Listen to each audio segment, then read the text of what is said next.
guess hello to Mayor Okay. Allen and Councillor Perry. Hello. And deputy. I'll call the And meeting. deputy. I'll call the meeting to order. Hello, councillors. Glad you're here. Hi there. Hi. Due to COVID-19, council is taking necessary steps to limit the in-person meetings. As such, some members of council will be participating in the meeting electronically. We've got 4 councillors who have tuned in electronically, and we've got 3 councillors who are here. The meeting is being live streamed. In accordance with the Municipal Act, the meeting is open to the public, but residents are urged to watch the meeting online at www.springwater.ca, and you'll find the live or the broadcast there, the streaming broadcast there, the webcast. So can I have a mover and a seconder to get the meeting going? Councillor Ritchie, Deputy Mayor Coghlan, that the special meeting of Council of the Township of Springwater of March 25, 2020 come to order at 11 a.m. All those in favor? Favor. Are there any disclosure of pecuniary interests? Okay. So we're moving to item 3, which is the procedure bylaw amendment. Can I have a mover and a seconder to get this on the table, please? Councillor Ritchie, Deputy Mayor Coghlan, that the bylaw listed herein be signed and sealed by the mayor and clerk, and this is the 2020-24 amend procedure bylaw to allow for electronic participation. Is there any question or discussion before we vote on this? Okay, all those in favor? We're all in favor there? Aye. Favor. Yep. I see hands, yes? Excuse me for interrupting, Mayor, but I don't know if we have to do it now, but after we adopt this provincial regulations, if you want to call it that, it's suggested in there that all votes had to be done verbally and not by hand. So I didn't know whether we were supposed to be speaking to acknowledge our agreement or whether we were supposed to be waving our hand. So if you could clarify that, please. Okay, I guess it's probably best just to declare verbally. So, Councillor Moore? Yes. Councillor Hanna? Yes? Councillor Cabral? Yes. And Councillor Chapman? Yes. Thank you.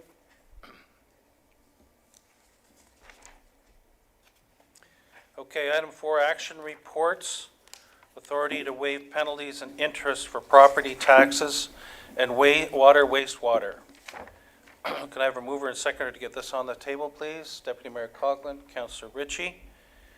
And we've read the motion. Any questions or discussions with respect to this? I have a question, if I may. Councillor Hanna?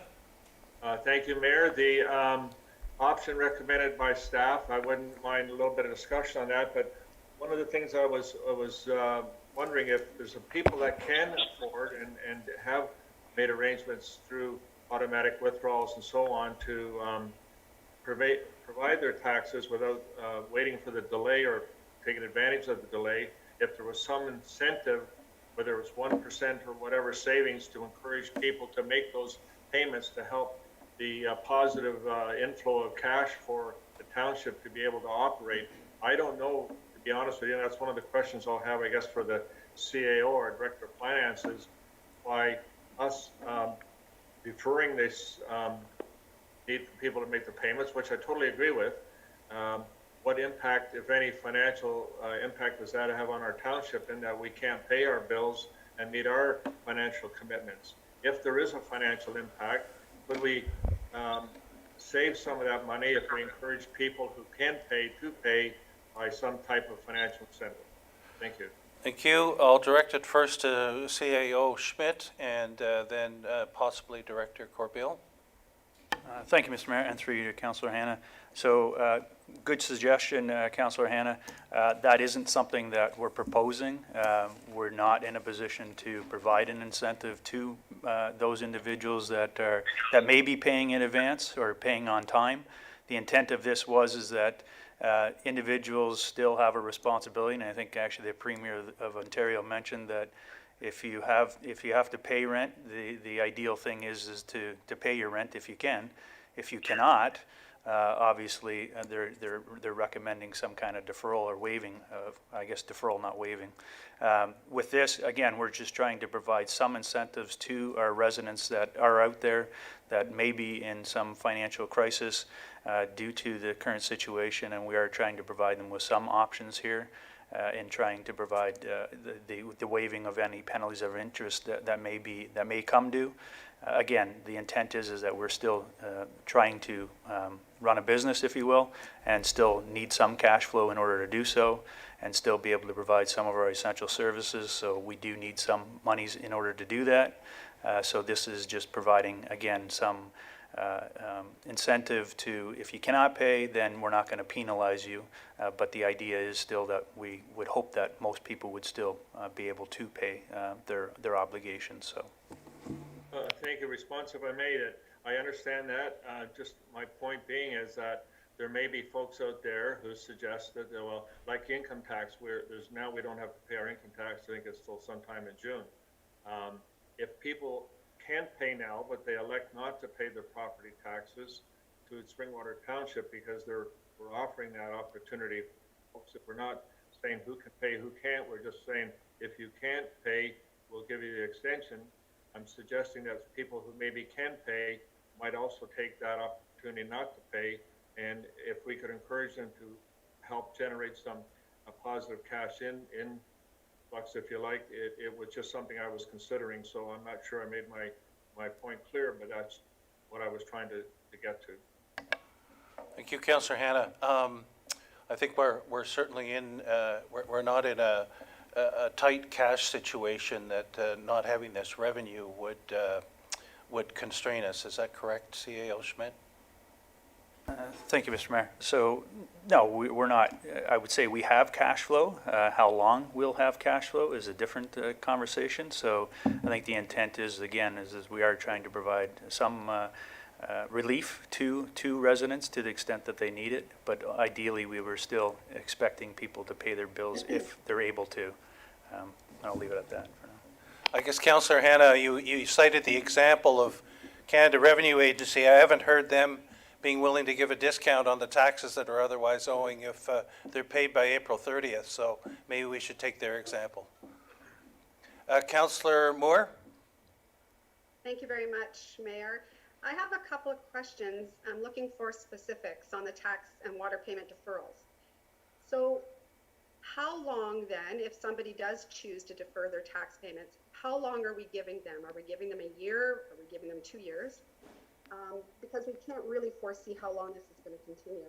And secondly, what do we have in place for placing liens on properties when property taxes are not paid? Are we going to maybe not enforce that, or at least give them a longer time frame before we take that sort of action? Okay. CAO Schmidt? Thank you, Mr. Mayor. Through you, Councillor Moore. So with regards to property taxes, we're essentially saying you have until the end of June to make your payment. And if you don't make your payment by then as of July 1st, we will implement penalties and interest. Again, that's what's included in the report before you today. That is subject to change depending on the length of the situation that we're dealing with. So again, it is mentioned, I think, in the report that if this continues past June, then we will be likely back in front of council with a similar report with another period of waiving penalties and interest. And then your question on liens on properties. So through legislation, we do have the opportunity to go through a tax sale process on a property for those properties that haven't paid their taxes. That typically is 2 years, and that is legislation. Although we have been a little lenient with some of our taxpayers to the extent that they contact us and put in payment plans in place. We typically have provided some flexibility there.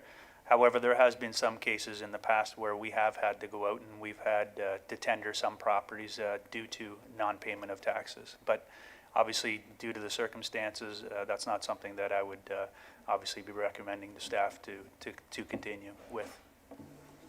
Okay, any other questions, discussion? Okay, I'll read the motion that the report from... Mr. Mayor, Yes, Mr. Mayor, it's Director Corbeil. I would just like to add something further, the first point. please We're do. actually not deferring. Oh, can you hear me? Yes, we can hear you. Thank you. Through to Councillor Moore, we're actually not deferring. They're still due on the due dates, such as April 20th. We're not changing any of the due dates. We're just waiving the penalties. So I just wanted to clarify that they're still due when billed. Some other municipalities may be Go ahead. some other municipalities may be deferring due dates. They have them due now. Our taxes are not due till end of April, so we're not as much up against the wall for that. So again, we're not deferring them. They're still due. That can perhaps be part of our messaging, that we encourage the payment now so that cash flow continues, but that for those in the dire straits, as mentioned, that they will be interest-free for the 2-month period. Councillor Moore, follow on? Thank you. I really would like to see the township do a little bit more. So are we going to reassess this then at the end of April? Because there certainly are a lot of people that are suffering. And I want us to look as flexible as we can possibly be. So are we planning to reassess this at the end of April? Director Corbeil? Sorry. Through the sorry, mayor to Councillor Moore, yes, we'll be assessing this ongoing basis as to what's happening. But for now, this is what we thought would be provided initially, and then yes, for sure, reassessing as we go, as this whole pandemic unfolds. Definitely. It is definitely fluid. This starts a process, and we'll see how much things escalate and what reactions we should consider. Thank you. Okay.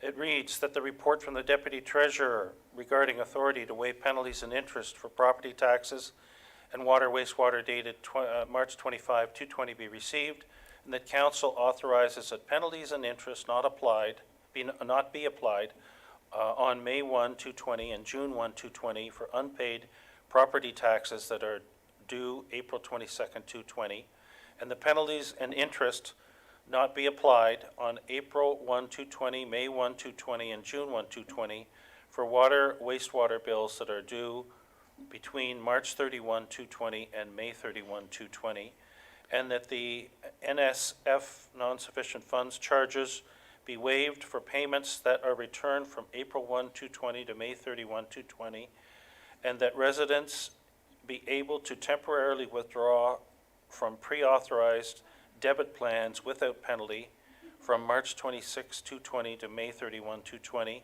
and that the appropriate bylaws be presented to Council for consideration. All those in favor? Councillor Moore? Yes. Councillor Hanna? Yes? Councillor Cabral? Yes. And Councillor Chapman? Yes. Thank you. That's passed. So next we move on to the bylaws, and in 5.1, can I have a mover and seconder to get this on the table, please? Councillor Ritchie, Deputy Mayor Coughlin. We have 3 bylaws: the amend 2020 interim tax levy bylaw, the 220-026 amend water regulations and rating bylaw, and the 220-027 delegation of powers and appoint a deputy chief administrative officer re COVID-19 measures bylaw. CEO Schmidt would like to speak to the third one before we open it up to questions, discussions. CEO Schmidt. Thank you, Mr. Mayor. Thank you to yourself and members of council. So before I begin, I'd just like to take the opportunity to thank each and every one of our staff for their support and dedication during this critical time. We have an amazing team here at Springwater, and I'd also like to thank members of council for their support and words of encouragement that we've received to date. As you're all aware, the past few weeks have been very difficult and stressful for everyone around the globe in having to deal with this COVID-19 crisis. Things are changing daily and sometimes hourly, in which many decisions have had to be made over the past 2 weeks in an effort to ensure the health and well-being of our community and township staff. These decisions have been made based on federal, provincial, and local public health directives, ensuring our essential services are being provided to our residents, in particular water, wastewater, fire and emergency services, urgent road and/or bridge repairs, to name a few. Ensuring that our staff are healthy and resilient by developing rotating shifts and limiting contact between them as much as possible. All of these decisions have been made in consultation with the mayor, deputy mayor, and our emergency community control group, as well as our public health officials at the federal, provincial, and local levels. We have done our best to ensure that that council, our community, and staff have been kept up to date, and we will continue to do so. During the week of March 9th, things started to change very drastically in both the U.S. and Canada, and more specifically in Ontario and in Springwater. On March 13th, the Township's Emergency Community Control Group had its first meeting in which we discussed the current situation and began to develop our initial plan. We've been meeting via teleconference or conference call to ensure that we are doing our part in exercising social distancing. Since March 13th, this group has been working flat out in an effort to keep up with the ever-growing changes, and we continue to revise our plans. We have 2 scheduled meetings a week, plus we add on any additional meetings that may be required. These are in addition to a number of other meetings in which staff are currently attending, such as the Provincial Emergency Operations Coordinators meetings, the Community Emergency Management Coordinator meetings, the Simcoe County CAO meetings, the Simcoe Muskoka CAOs, along with our Medical Officer of Health for Simcoe Muskoka, Dr. Charles Gardner. So we have a number of different meetings that we're attending on a fairly frequent basis, sometimes a couple of times a week. On March 23rd, as you're aware, the Premier of Ontario announced that all non-essential businesses are to close for 14 days, effective midnight Tuesday, March 24th, so yesterday. With this in mind, the Township's Community Emergency Management Control Group met Monday afternoon as well as yesterday afternoon to discuss our revised plan. And as of 4:30 yesterday afternoon, the group has decided on the following: to close all township facilities, including the Township Administration Center, until further notice. All township staff, excluding essential services staff, have been requested to work remotely. Public Works will operate on a reduced staffing level. Building services will continue to provide their essential services as it relates to inspections and issuing permits to the extent that they are able to. Finance staff will ensure that vendors continue to get paid. Select staff will periodically check facilities and parks to ensure the township's insurance coverage remains intact. And the township's emergency control group, along with a few other staff, will be working remotely during this time. I know there's been lots of discussion over the last little bit about whether to declare or not declare as it relates to the state of emergency. I know a number of upper tier and single tier municipalities have chosen to declare and have done so for 2 main reasons that we're aware of. Essentially, the first one is it provides them with more powers in healthcare services, so long-term care and social services, to impose restrictions. And if they get beyond their capacity to provide services, there is some relief from WSIB rules. And secondly, some of them have been experiencing shortages in staffing, such as paramedic and long-term care services, as well as they've been experiencing shortages in equipment and personal protective equipment.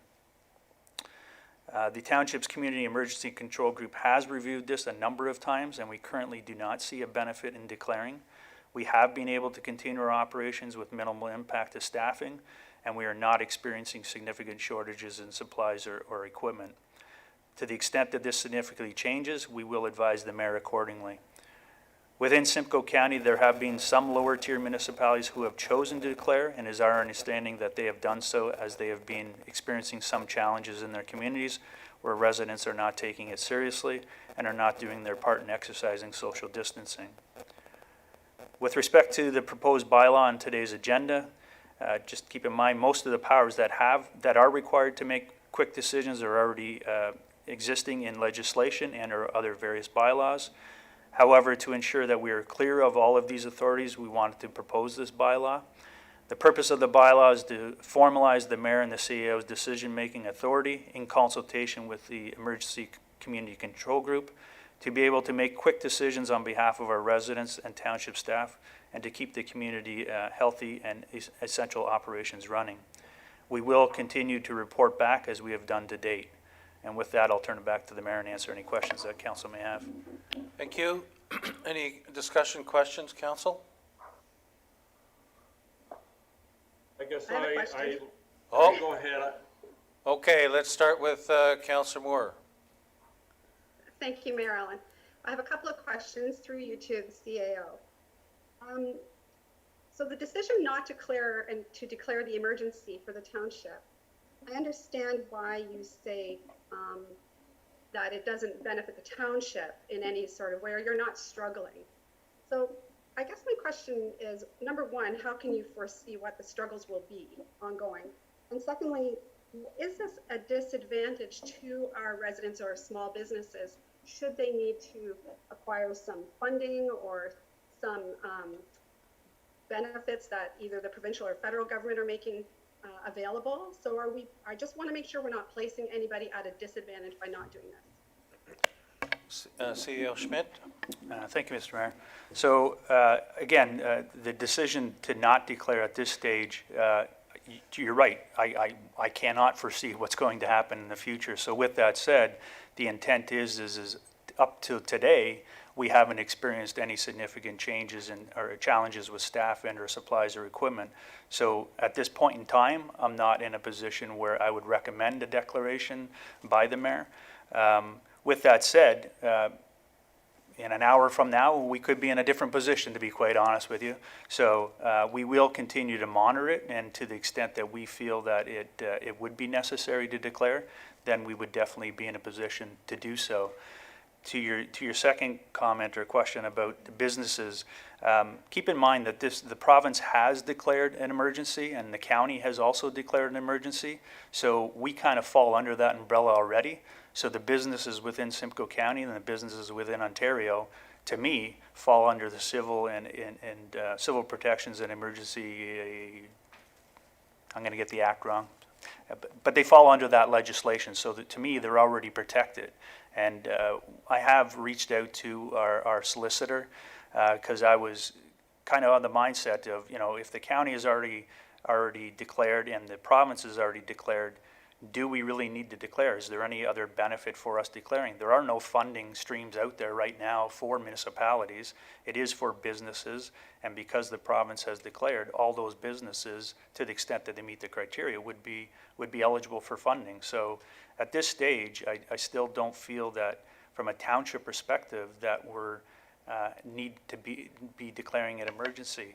I know there's some other lower tiers in the county are of the same position, and until such time that we feel that there's an impact to our continuity of operations, I'm not there yet. But the ultimate call is the head of council, and obviously in consultation with myself and our emergency control group.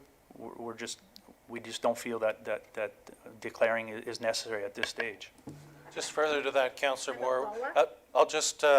I'll just reiterate that we are daily tuning in to what the federal and provincial governments are saying and the other organizations, and we would be made aware immediately, basically, if there was some sort of condition, such as that you suggest that there has to be an emergency declared at the local level to be qualifying for any funding, and that has not presented itself to this point.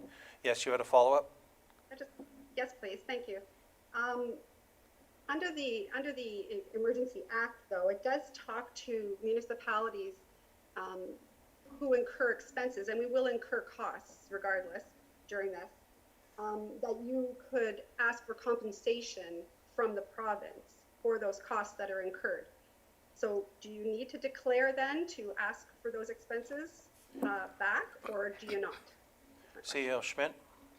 Through you, Mr. Mayor, to Councillor Moore. Again, the way that we've read or we've interpreted the act is that it's either through a municipal and or provincial declaration. And so there is a provincial declaration. So in our minds, and based on the conversations we've had with our legal team, we feel that we would be eligible for any funding and or reimbursement of expenses.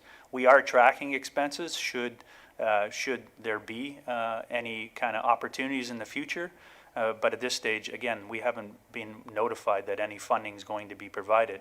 And just further to that, I know that some, have felt that, well, we should be declaring so that we would be eligible for the Ontario disaster relief funding. However, we have checked into that a couple of weeks ago when this was first kind of being a little more critical and or becoming more critical. And based on our knowledge of that Ontario Disaster Relief Program, that is only for natural disasters. It does not include pandemics. And also, the majority of our expenses are actually incurring staffing costs, which wouldn't be eligible under that program. So again, we are tracking so that to the extent that there is some opportunities out there, we'll jump on those definitely. I think Midland actually has passed a resolution earlier this week where they're calling upon the feds actually to provide relief to individuals for property taxes, so I can forward that to members of council.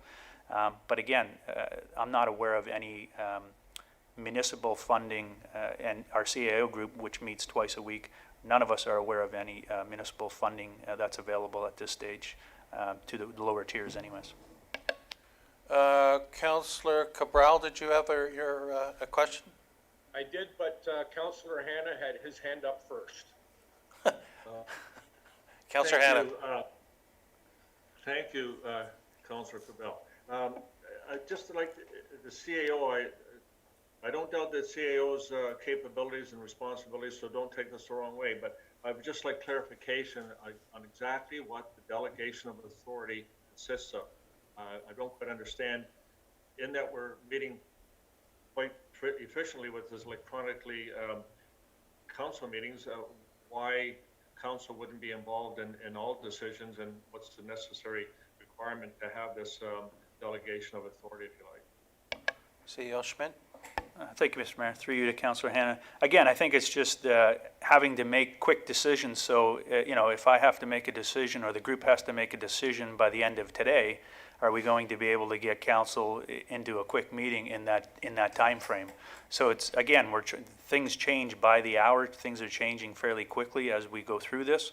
And the intent is just to kind of solidify what we've kind of already been doing all along, is just to essentially allow myself, along with the group, in consultation with the mayor and the deputy mayor and the rest of the group, to make decisions that we feel are in the best interest of this community and township staff. Well, thank you, and follow up if I may. So if in fact these decisions do take place, will we as council get full information as to what took place and the necessary requirement to make the decision? That would be my first question, I guess, if you like. And before, well, I have the floor, I'll just finish. You mentioned that the staffing costs and so on that we increase. I guess going forward, will there be any discussions on staffing costs, given that a lot of private industry that have had to reduce staffing and so on, the staffing are applying for and getting some kind of federal or provincial subsidy to help offset the layoff, if you like. So will we continue to pay full salaries to all employees that are not engaged currently in work, not those ones that are just working remotely? I'm not suggesting that, but all those staff that may not be totally engaged in employment, will they continue to get full salary? Will this be a discussion that comes to council? What's the plan to deal with this? CEO Schmidt? Thank you, Mr. Mayor, and through to Councillor Hanna. So to your first comment, yes, we've been communicating with members of council, so every decision that we've made essentially has been communicated to members of council and to staff. So you have been kept in the loop to the extent that we provided that information. And secondly, with regards to staffing, this is something that we've had lots of conversation about. We've had a number of conversations with other CAOs and other municipalities in Simcoe County, and most of our staff are permanent full-time staff, and hence for this 14-day closure, if you will, that the province has mandated, our staff are being compensated. Part-time staff essentially have been reassigned roles and will be compensated to the extent that they are performing the role, as well as our contracts. We will be ending those contracts, and we only have I think 4 or 5 individuals that are on contracts. With regards to the compensation of full-time staff, we have to keep in mind that due to the circumstances, and we have had legal advice on this, laying off of permanent full-time staff could lead to wrongful dismissal cases, which I'm sure I'm not sure I want to get into that, but again, I think right now the intent is we would be compensating for these 14 days, and then depending on the direction from the province, we can regroup and make further decisions as we move forward. I guess I would just add to that the people who are not here each day, and that's pretty much everybody, but the non-essential are basically working remotely. So under the direction of CAO Schmidt, and through Jennifer Marchand, they're keeping in contact. They're working remotely, basically. They're on call, basically. So it's not a paid holiday. It's if you're needed, here's how you're needed, and you're expected to work. So that's being driven home. Councillor Cabral, follow on. Yes, thank you, Mayor. I appreciate your point on this, and I'm not trying to suggest we shouldn't be looking after our staff. I'm just trying to understand what the process is going forward, and I understand from the Employee Standards Act, the temporary layoffs and provisions, how that work as well. But then I have to think back, for speaking for our taxpayers, if you like, we have parks and recs that are closed, we have libraries that are closed, and how are you, can you tell me how you're redeploying those people?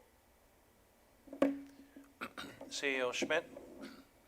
Thank you, Mr. Mayor. Through you to Councillor Hanna. So as it relates to our public works staff, they are on a reduced staffing level. However, there are individuals coming in on a rotating shift and performing duties as assigned. So we have a number of our supervisors that are out patrolling our roads and our infrastructure, and to the extent that work orders are being created, staff will be called in to perform those works. With regards to Parks and Rec, we do have individuals, our staff, and I mentioned it earlier, that from an insurance perspective, we need to have staff in looking at our facilities and doing facility checks, as well as our parks. We know that, in these times, there are a number of individuals that are wanting to get outside and get into our parks. We have, as of Monday, shut down all of our playground structures. However, the parks themselves are open and the trails are open to the public. With that said, because of that, we do have a schedule in place whereby park staff will be visiting and monitoring our parks on a Monday to Friday basis. And so they'll be out there. They might not be out there every day, but they will be out there a few times per week. And then some of our other staff, part-time staff, have been reassigned other technology roles and are special projects. So there are a number of projects that staff have been assigned that they may not have been able to get to during their regular course of business, if you will. So we have assigned different projects to staff to try to keep them obviously busy during this time frame. Councillor Cabral, did you have a question? Yes, a few comments, actually. There was a bit of clarification here. I will admit I was somewhat perplexed with the correspondence that I received last night because I didn't know what the term temporary actually meant. And I was a little bit concerned that we're sitting here right now looking at providing delegated authority to the CAO. And it seems to me that delegated authority was utilized last night in sending out that correspondence, which, to be quite frank, I thought was something that might be discussed at this particular meeting, and it wasn't. And I was just curious about what the term rotating shifts mean. I know what that means myself. I apologize on that. But when one is remotely working from work, there are some staff that simply would not be able to do that. And I was curious to know about what the redeployment of some staff resources might be. We're in a situation here, and I hate to say it, where we might be the ones that are in a position to assist our community with respect to doing certain things that traditionally might not be Springwater Township's responsibility. And one of those things is potentially seeing if we might have some resources available with vehicles, even as simple as assisting the food bank with mitigating people coming to the food bank by providing some level of service through our own resources to deliver some food to people who, excuse me, aren't able to get it themselves. So it's not that I'm uncaring or callous or uncompassionate. I just found that particular email last night, while bathing management in a very nice, bright, soothing light of compassion towards staff, which I totally agree, staff deserve everything that we can do for them. I also felt that it placed council members in the unenviable position of when we questioned it, it's in a public forum. So I just want to kind of say that really made me feel somewhat left out of the loop. I'm hearing that we have ongoing management meetings, community emergency meetings, that they have a plan that's changing on a regular basis. I would suspect that there are likely minutes being taken at those meetings. And although we're being kept in the loop, we're being fed what everybody else is being fed. And I think as council members, the threshold for knowledge and the information that we have should be a much higher threshold, because residents are phoning us. So I just kind of looking at maybe there's a way to assist our community further, put some of our resources into it, where maybe we have some folks that wouldn't mind coming back and taking a couple of vehicles and providing a significant level of service to those residents who are more needy. I also would like to suggest that this might be an opportune time too, even for, I can't speak for the administrative staff because they do work in close quarters, but I do see opportunity here for maybe some of our outdoor personnel to engage in maybe facilities maintenance, things that have been put off where they can work in an isolated manner by themselves without worrying about social distancing, and maybe perform some of those particular functions so that those members who want to remain useful and do some meaningful work are given the opportunity to do so. So I hate to bring this out in the public forum in this fashion, but I think our residents deserve a little bit more. And I think that we need to communicate not just links in our emails and our social media messages, but the actual messages that we're hearing as the news breaks. Not everybody's at home able to watch CP24 or one of those news stations, but when we find out what's going on, rather than just sending a link, maybe we can send exactly what the Premier and our Prime Minister is saying. Those are the comments I want to make. And I can't stress how strongly I think our community can pull together. I don't think that we're at the stage where we need to declare a state of emergency. If there were anything available to us, that would simply take the declaration, and then those potential aids would flow to us. So those are some of the things I want to point out prior to us taking the vote on delegating our authority as council. I would also like to suggest that once the vote is taken, that we seriously consider meeting on a regular basis electronically so that we can be brought up to date on everything as it's transpiring and as it's occurring. I think we owe this as a council to our residents, and those are my thoughts on it. Okay, various points. Thank you, Councillor Cabral. Any comments, CAO Schmidt, with respect to these? Thank you, Mr. Mayor. Through you to Councillor Cabral, and thank you for those comments, Councillor Cabral. So you're right. Some of our staff, and that has been some of the conversation with regards to facilities specifically, and even on our public works, our mechanics, is to the extent that we have backlog with repairs and maintenance, then those individuals that are able to come in and actually work on some of that backlog. So we have had that conversation. We've also been in conversation with Simcoe County as well as all of our other county colleagues, and to the extent that any of them require some assistance with staffing and trying to redeploy some of our staff, that is something that we've discussed, and whether it's just staffing or whether it's equipment as well. that is something that we've been exploring and we've been discussing, and we're on call to the extent that they require us. As it relates to the food bank, that may be something that we could explore, and we have had conversations with the food bank about their operations and trying to assist them to the best we can. That, in my mind, might be a little more of a volunteer type activity, in the sense that, some of our staff may feel that they might be being put at risk. So that is something we have to consider. And I guess my last comment just would be is with regards to communication and to, trying to keep council up to speed as much as we can. I think we have tried to do that, whether you may agree or disagree. I think we've tried to make sure that you're included in all of the communications that we've been sending. I know that you're probably looking at it from the perspective of being at the table around the community control group. The community control group is essentially made up of the mayor, the deputy mayor, senior staff, as well as more of our managers and supervisors, as well as a number of other staff. And so there is a large contingent that is involved in these decisions. And so I'm not suggesting that all members of council will be brought into that group. Again, things change on a very frequent basis, and we're trying to make sure that we're in front of this as best we can. With respects to social media and such, we have to be somewhat cautious when we're sending communications out to different individuals.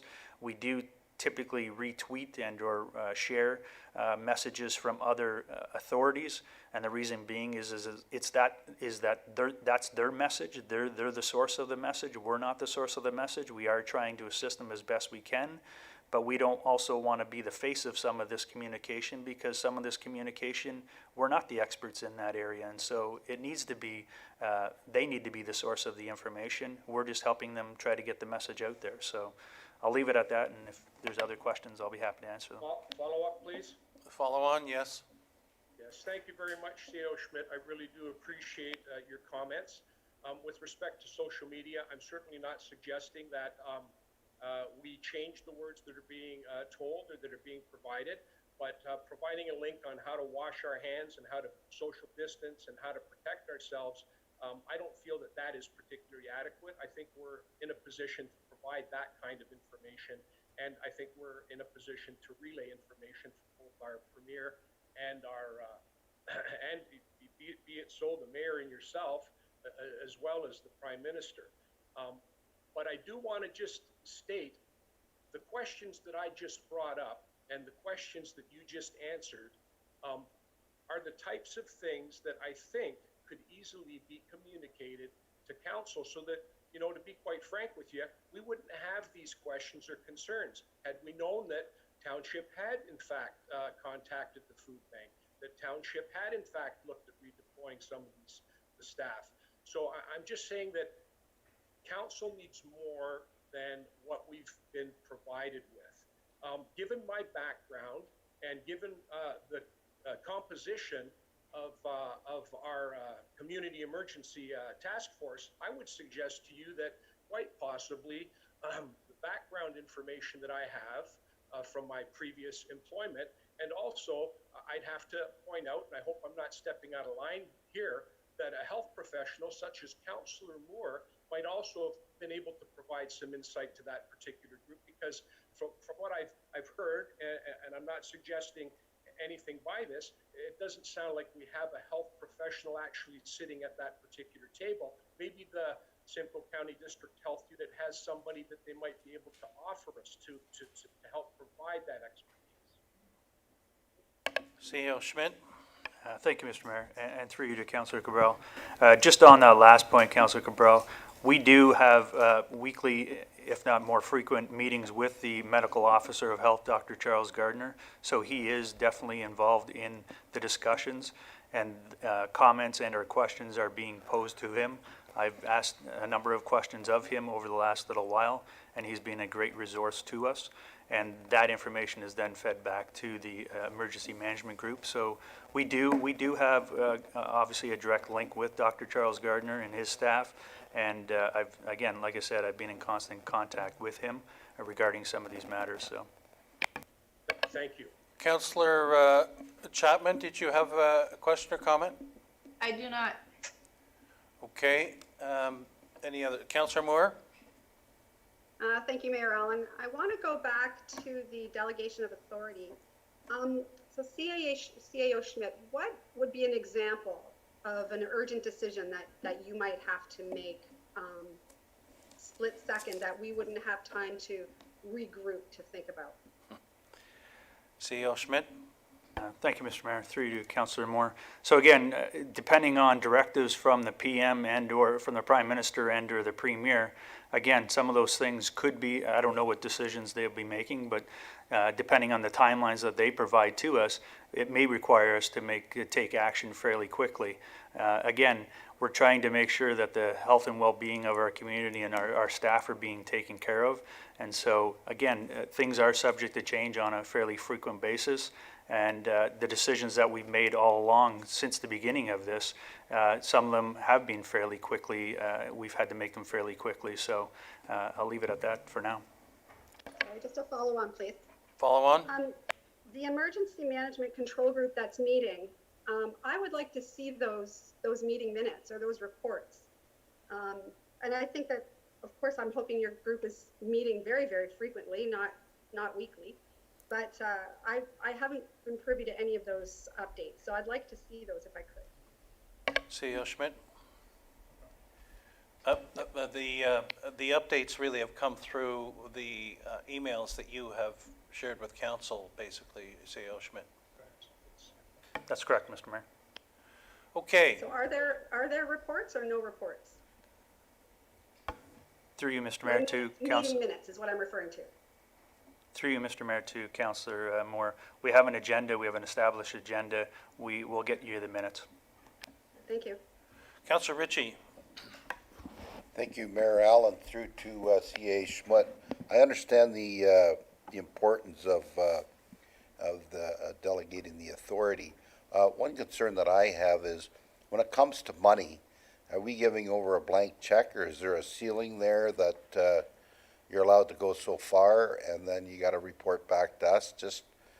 I'm thinking of like when you go into an election, you're in the lame duck and you usually give the CAO limit of 50,000 or 25,000 to play with. So in these situations here where we're giving you the authority, and you got to make on the second decisions, but when it comes to the money end of it, are we giving you a blank check, or do you come back to talk to us once in a while? CEO Schmidt? Thank you, Mr. Mayor. Through you to Councillor Ritchie. So great question, Councillor Ritchie.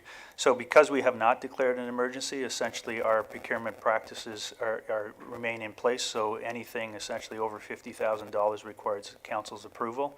Until such time that we actually would declare an emergency, that would change and we would be required to report back to you. So at this stage, anything over 50,000 still requires council's approval. I don't have the authority, nor does the mayor.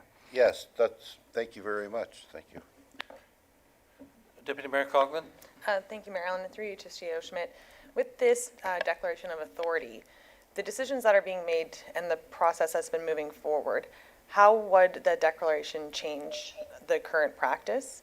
Or is it simply support of this council? Because to me, the practice that already is in place is going to remain the same.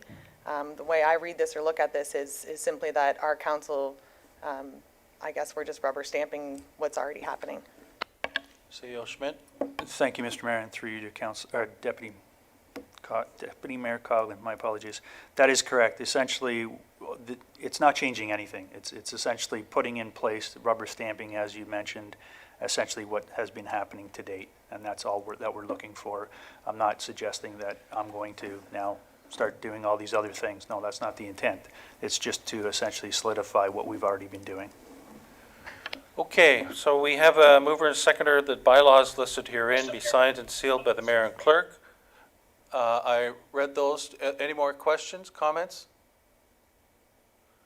Okay, all those in favor?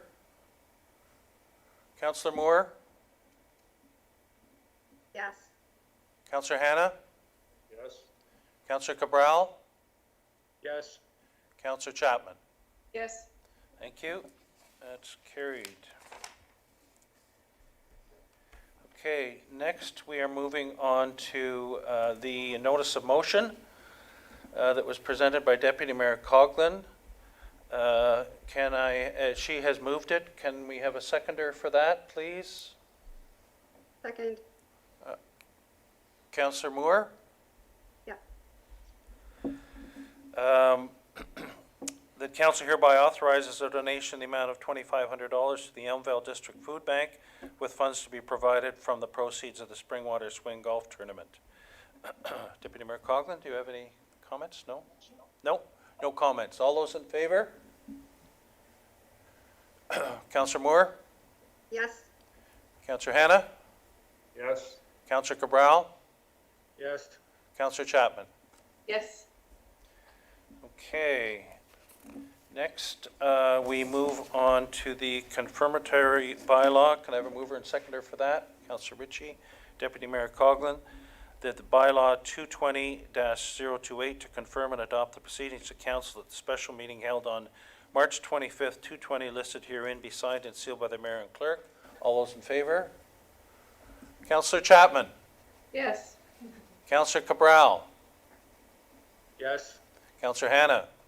Yes. Councillor Moore? Yes. And motion to adjourn. Councillor Ritchie, Deputy Mayor Coughlin, that the special meeting of the township does now adjourn at, that's one more hour, 5 to noon, 11:55. All those in favor? Councillor Chapman? Yes. Councillor Cabral? Yes. Councillor Moore? Yes. Councillor Hannah? Yes. That's carried. I just encourage anybody who's streaming to regularly check our springwater.ca COVID-19 and other areas of website for updated information, and we will be posting regular updates. Okay, thank you very much. Thank you, councillors. Good day. Thank you. Thanks. Michael?